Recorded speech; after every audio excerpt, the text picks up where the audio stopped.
शैतानिर्रजीम बिस्मिल्लाहिर्रहमानिर्रहीम अल्लाहुम्मा सल्लि अला मुहम्मद व आले मुहम्मद। मोमिनीन कराम, सिलसिला चल रहा था जमात के अहकाम में। जमात के अहकाम हमने तफसीली तौर पर बताए, पेश नमाज की शराइत बताई, बाकी अहकाम बताए। आज हम जिक्र करेंगे कि मुक्तदी पेश नमाज के पीछे किस तरह चलेगा, यानी जल्दी नहीं करेगा अफ़आल को अंजाम देने में। यानी इमाम रकू में गया है तो ये बाद में जाएगा, इमाम सजदे में गया है तो ये बाद में जाएगा। ये हम इंशाअल्लाह तफसीली तौर पर जिक्र करने जा रहे हैं। मामूम पर, मुक्तदी पर वाजिब है अफ़आल में इमाम के पीछे पीछे रहे। वाजिब है मुक्तदी पर पेश नमाज के पीछे रहे। उसने रकू किया ये बाद में जाए, उसने सजदा किया ये बाद में जाए, पहल नहीं करेगा। पहल करेगा तो नमाज बातिल हो जाएगी। जानबूझकर अगर पहल किया, वो तफसीली तौर पर आ रहा है। और ताखीर भी तुलानी ना हो कि जुज़ छूट जाए, और इतना ताखीर भी ना करे कि इमाम रकू से सर उठा रहे और ये रकू में जा रहे, तो ये भी नमाज को बातिल कर देगा, यानी जुज़ ना छूट जाए।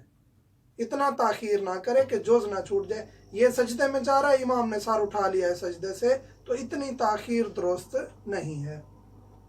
अकवाल में ताखीर और तकदीम की रियायत है सिवाय तकबीरतुल इहराम के। अकवाल में, फेल में रियायत नहीं है। फेल यानी रकू सजदा ये चीज़ें इमाम पहले जाएगा, मामूम बाद में जाएगा। लेकिन अकवाल में जैसे तस्बीहात अरबा हैं, रकू का जिक्र है, सजदे का जिक्र है, मामूम पहले करके ठहर जाता है, इमाम बाद में मुकम्मल करता है, जैसे तस्बीहात अरबा हैं।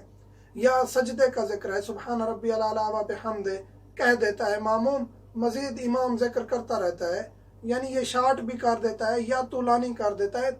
अकवाल में जो जिक्र है उसमें कोई मसला नहीं है सिवाय किरात के। किरात नहीं करेगा, हम जिक्र कर चुके हैं पिछले वीडियो में, यानी पहली और दूसरी रकत की किरात मामूम ने नहीं करनी। इसके अलावा जो भी अकवाल हैं वो ताखीर भी कर सकता है, तकदीम भी कर सकता है, यानी पहले भी पढ़ सकता है, और वाजिब की हद तक जैसे सुबहान रब्बियल आला व बिहम्दे ये वाजिब जिक्र है, या यही पढ़ के काफ़ी है, मजीद इमाम के पीछे मजीद मुताबियत नहीं करना चाहता, ठहर जाता है, रकू में ठहर जाता है, यानी बस एक दफ़ा कहता है और बाकी इमाम को सुनता रहता है, तो कोई हर्ज नहीं है।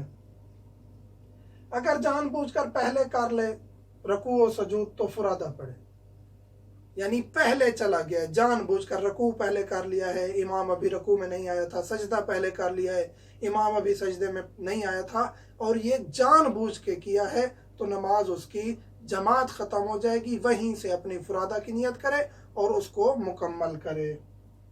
लेकिन अगर भूल कर किया है, यानी भूल के रकू में चला गया, बाज़ दफ़ा ये नमाज जुम्मा में हो जाता है, इमाम कनूत करता है और मुक्तदी भूल के रकू में चला जाता है, या भूल के सजदा पहले कर लिया, तो इस इजाफे की माफ़ी है। फ़कत जमात में रुकन भी अगर इजाफा हो जाए तो उसकी माफ़ी है।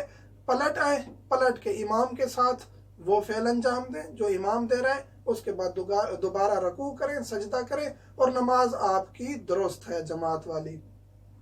लेकिन ये था कि अगर पहले कर लिया है इमाम से, इमाम अभी नहीं गया, आपने पहल कर ली है, लेकिन अगर आप इमाम ने किया हुआ है अभी फेल, आपने सर उठा लिया जैसे रकू से या सजदे से, पिछली बात थी आप चले गए रकू में या सजदे में, अब है कि इमाम रकू में है या सजदे में, आपने सर उठा लिया है जल्दी जानबूझकर। अगर जानबूझकर जल्दी सर उठा लिया है, अभी जिक्र नहीं शुरू हुआ था, यानी उसने इमाम ने सुबहान रब्बियल अज़ीम या सुबहान रब्बियल आला नहीं पढ़ा था, आपने सर उठा लिया है, तो आपकी नमाज बातिल हो जाएगी। अगर जिक्र हो चुका था, आपने सर उठाया है, तो फिर आप वहीं से अपनी फुरादा की नियत करेंगे और अपनी नमाज को मुकम्मल करेंगे। जानबूझकर सर उठा लिया है जिक्र से पहले तो नमाज बातिल है, जिक्र के बाद है तो फिर वहीं से अपनी नमाज को फुरादा कर लेंगे। हम कोशिश करते हैं कि 1 मिनट में एक बात को समझा सकें। अगर 4 या 5 मिनट का क्लिप है तो उसमें कम अज़ कम 4 या 5 बातें समझा सकें, ताकि कम से कम वक्त में मोमिनीन को ज़्यादा से ज़्यादा मालूमात दे सकें। व्हाट्सएप नंबर हर वीडियो में दिया जाता है, हम हाज़िर खिदमत हैं। जो भी ज़रूरी सवालात होते हैं मोमिनीन के फ़िक़ही लिहाज से, हम हाज़िर खिदमत हैं।